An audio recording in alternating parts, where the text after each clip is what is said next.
welcome to my channel. It's Saturday. It's a compulsory going to the nature for a couple of hours day. I am taking Finn for a walk and I've invited a lovely friend who lives in a beautiful village around us. We might pop into a pub for just a coffee and maybe a little bit of cake. But yeah, the weather is absolutely abysmal.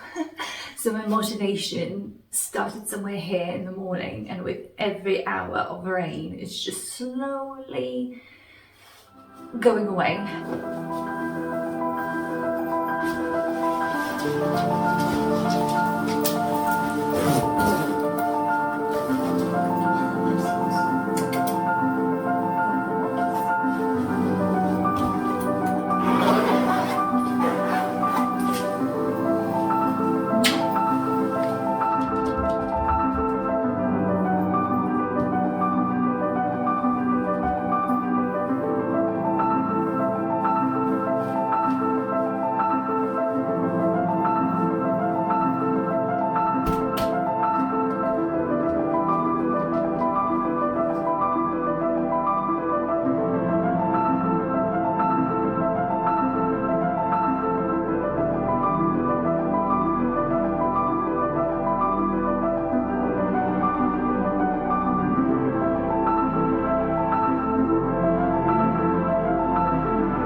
I just came from cinema. My friend and I went to our local Everyman cinema. We went to see Hamnet. We both read the book, so we thought, why not? Let's see it before it wins a lot of Oscars.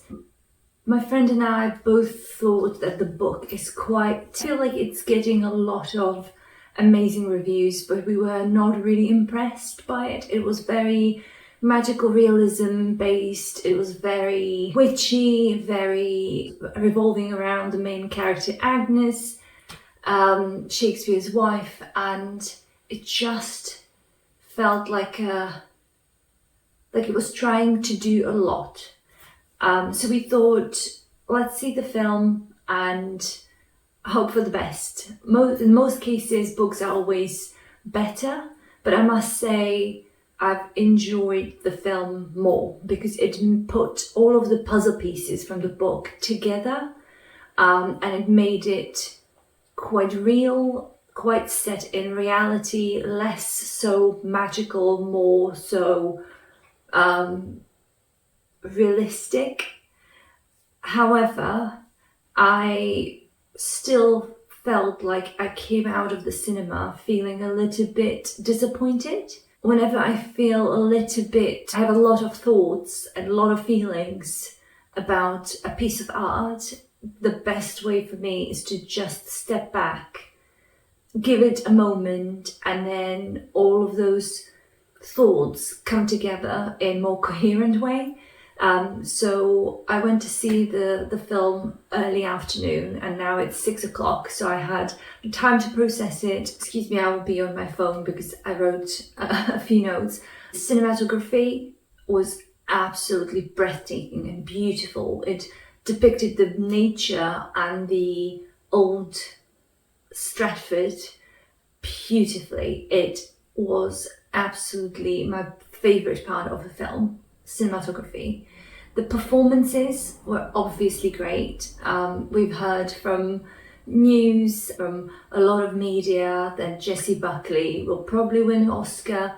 But overall, if I had to say one word to summarize the film, I wrote down in capital letters, melodramatic. And I felt like a lot of people were crying around me at the end of the film, but I felt nothing. And I said to my friend, is it me? Am I just so stoic and so hardened by my life experiences about grief that this doesn't really get anything out of me. And I said to her that it felt like we were racing really quickly through all of the insanely painful moments in a film, because for anyone who doesn't know, it's about Shakespeare's son Hamnet, who dies at the age of 11. So massive trigger warning for anyone who lost a child. This film is probably not for you, because in my experience, the grief depicted there is quite, as I said, melodramatic, unrealistic. And I know that quite a few of you shared in the comments that you've lost a child, sadly, and I can't imagine pain bigger than that. So I would avoid that film, or I would approach that film as a piece of art rather than trying to feel all of the feelings that it's trying to portray. So yeah, as I said, it was racing through the insanely painful moments, whilst we were expected as an audience to feel the intensity of every single one of those moments, but it was impossible. It just felt really melodramatic and over the top. And I was left feeling like the tragedy Agnes experience was just a tool to get to the climax, which was the staging of the actual Hamlet play. And I must say that was probably the weakest part for me. I did not like the staging. The acting was quite weak. I know from the book that Agnes is supposed to be the main character of the book. She is the kind of main protagonist. She's driving the plot. But in the film, she ultimately seemed secondary to Will's character, who was mostly absent during all of those most difficult moments of her life. Her existence in the film was just portrayed in service of his mastery of playwriting, and premise was to just stage everything so Shakespeare comes out of it as the main character, the genius who writes a play as a homage to his son. However, anyone who knows Hamlet, I mean the play, the tragedy, I don't know how I would feel as a wife, because she is seeing that play in London, Agnes is, so, and she's just so taken by it. But if I was a mother who lost her child, the only son, I would be really upset how he portrays Hamlet, the prince, the manic character in the play. I would love to hear your thoughts if you have any, and if you've seen the film, please let me know that I'm not the only one who felt like the whole story was just so melodramatic and over the top, so it almost falls flat because of it. It's almost 1 o'clock on Wednesday, and I'm supposed to be just taking a lunch break and getting something into my belly, but instead I just decided to speak to you because I've been having really bad bouts of anxiety and high level of stress, and I just don't know where it's coming from. I don't feel like I have a reason for it, but I still feel that kind of bubbling feeling of anxiety, that deep down, I don't feel settled. I feel very off kilter. I worry. I'm a warrior, and I just don't know why.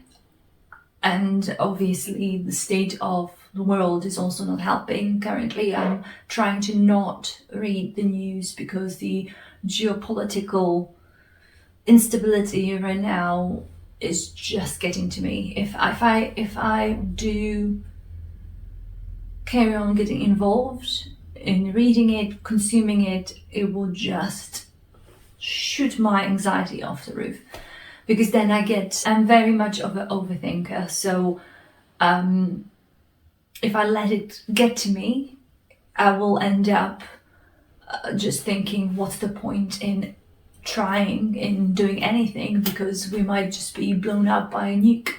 And And that's not productive to anyone's lives. So I'm just deciding to stay out of it. Just consume whenever I need to be informed, but other than that, just letting be. I hope that people can relate and it's not just me being an overthinker and a worrier. So please do let me know in the comments what is your current source of anxiety, and if you don't have one, or if you know how to fight that feeling, please give me some tips, because I will probably spend the next 20 minutes of my lunch break just staring into a wall, overthinking. Anyway, thank you very much for watching. I hope you've had a wonderful week, and I'll see you in the next one.